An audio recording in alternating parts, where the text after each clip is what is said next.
নমস্কার বন্ধুরা, আজ আপনাদের সাথে শেয়ার করতে চলেছি আমাদের কলেজ তথা এসবিইউ কলেজ ক্যাম্পাসে অনুষ্ঠিত এক ফুটবল ম্যাচ, যা মোহনবাগান বনাম ইস্টবেঙ্গল নামে পরিচিত। এই ডার্বি তথা কলকাতা ডার্বি এক বড় ম্যাচ নামেই পরিচিত। এই দুটি দলের মধ্যে প্রতিষ্ঠিতভাবে প্রায় 100 বছরের পুরনো ফিফার ক্লাসিক ডার্বি তালিকায় এটি স্থান পেয়েছে। এই ম্যাচগুলির মধ্যে বিপুল সংখ্যক দর্শকের উপস্থিতি এবং পৃষ্ঠপোষকের মধ্যে প্রতিদ্বন্দ্বিতা দেখা যায়। এটিকে এশিয়ার সবচেয়ে বড় ফুটবল প্রতিদ্বন্দ্বিতার মধ্যেও একটি হিসেবে বিবেচনা করা হয়েছে। আমাদের কলেজ ক্যাম্পাসে অনুষ্ঠিত ফিউচার ম্যাচ তথা ইন্টার কলেজ ফুটবল টুর্নামেন্টের জন্য আগে থেকে অনুষ্ঠিত স্টুডেন্টদের মধ্যে কিউরিসিটি বাড়ানোর জন্য এই ডার্বি অনুষ্ঠিত করা হয়েছে। আপনারা ফার্স্ট থেকে লাস্ট পর্যন্ত ম্যাচটা দেখুন, অবশ্যই ভালো লাগবে। রয়েছে ম্যাচে বাইচুন ভুটিয়া সহ বিভিন্ন পুরনো প্লেয়ার, যা পুরনো দিনে অনেক গোল স্কোর করে ইস্টবেঙ্গল এবং মোহনবাগানের ডার্বিকে উঁচু জায়গায় তুলে ধরেছে। আপনারা লাস্ট পর্যন্ত দেখুন, অবশ্যই আপনাদের ভালো লাগবে।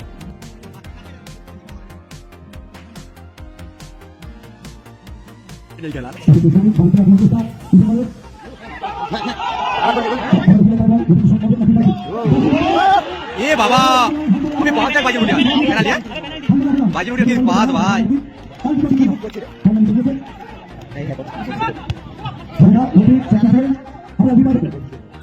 की बेटा একটা ডট করে দিও তো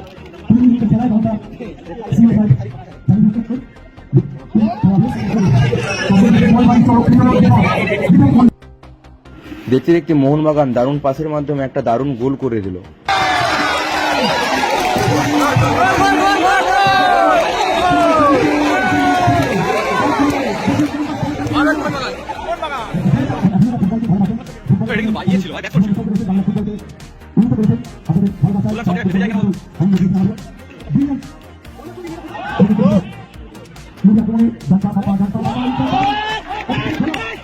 বাবা খেলা খেলা বোকা চোদা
Kisandu, Kisandu.